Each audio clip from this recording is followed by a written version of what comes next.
but our adversaries are not sleeping on this potential technology. They too would like to develop ballistic missile defenses. How can we ensure that our reentry vehicle systems remain survivable against any emerging threats by our adversaries? Sir, we need to develop emerging technologies, and that's why I'm a huge proponent for GBSD. Before you came in, I had mentioned there's two aspects to deterrence: reliability, which we own, and the weapons survivability, which the enemy gets a vote in. And we need to do some things that we will not be able to do with existing systems to ensure that the weapon will get to its intended target with the intended effect that we have. And that is the essence of why we need GBSD. So what we need to do is to pursue this acquisition strategy and stay true to course and field this capability by the time that we need is 2030, because that's when I see this big closure of the technology gap that we've had the benefit of having for many decades is getting smaller and smaller. And if we don't do something, that gap will close. And you say there are things we need to do and we need to complete this acquisition strategy. Could you be more specific about that? Well, yes, sir. I mean, we're on track. I mean, right now we're going to down select to 2 companies to go for GBSD this summer, to go into the TMRR, the technological maturity reduction, risk reduction. This is the process, and in 3 years, then we'll down select to the company. We're on track with the strategy. Any specifics, if I may, sir, to talk about what those emerging technologies are, I'd like to take into a closed session about what we would need to do to the guidance system, to the warhead, et cetera. So the specifics that would ensure our reentry vehicles are survivable in the GBSD world as compared to today's world, you'd like to discuss in a classified setting? I would need to do that, yes, sir. I understand. Since we're on GBSD, though, I understand that one option is under consideration is moving operations into an integrated command center. So you just have one building on base that hosts missile crews, maintainers, and security forces. That would mean instead of having 15 crews on alert in a missile field, you'd have 6, 7, or 8 on alert. This concept is a direct result of the RFP mandating a reduction in operations and sustainment costs. No doubt the missileers would appreciate not having the 2-hour drive out to launch control centers, and I know that we've got to look for places to trim costs in this budgetary environment. But the large number of command centers and launch facilities in the 3 missile fields are, in fact, a real irritant to enemy planners.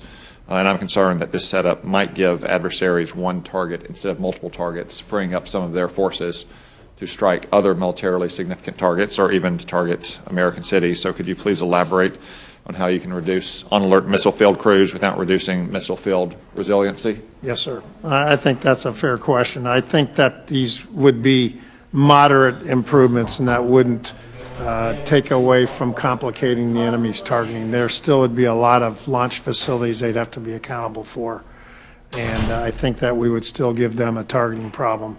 We're mandated by New START treaties right now. I am happy to report we've completed that.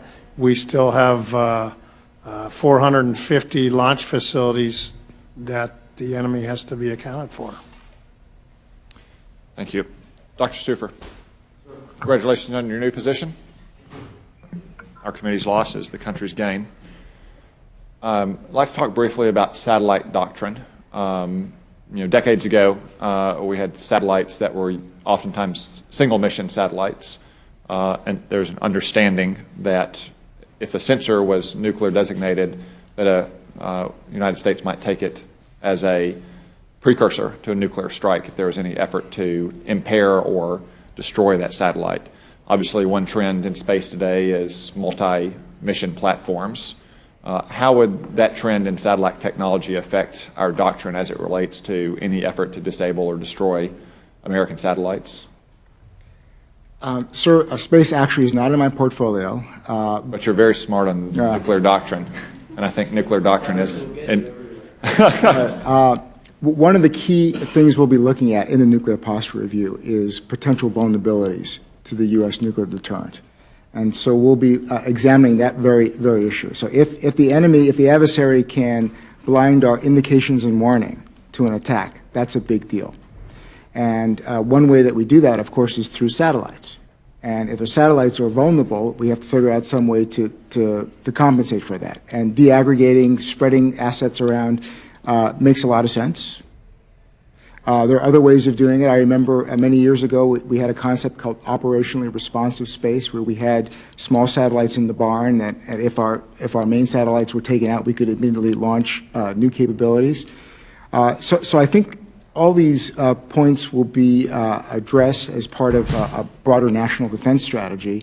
But the key point about vulnerability of our indications and warning will be something that we will look at carefully in the nuclear posture review. And I think as part of that review, you do need to consider the doctrinal implications. In a world in which a satellite sensor is nuclear only, it's only designed to detect nuclear launches of our adversaries, it is a reasonable understanding for a nation state to say a strike on that satellite would be treated as a early warning of a first strike against our territory.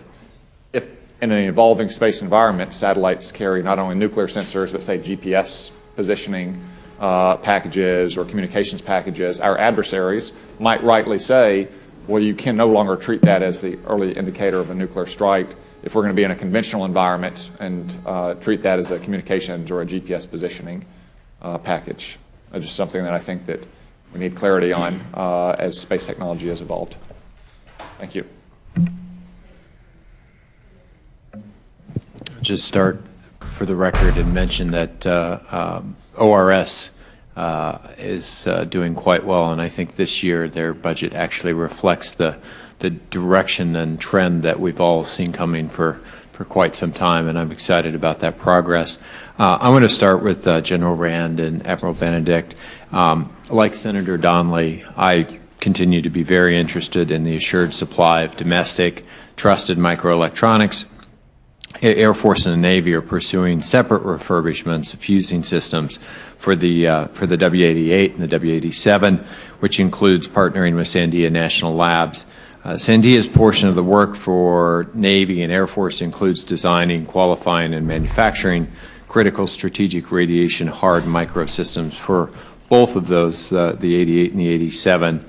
How important is a strategic radiation hard capability to the U.S. deterrent and to both the Air Force and the Navy, consequently? So in the program that we refer to as the Alt 370, which is the new arming, fusing, and firing circuit for the W-88, we were directed, the Navy and the Air Force, to work that program jointly. Navy has the lead in support of that effort. That has proven to be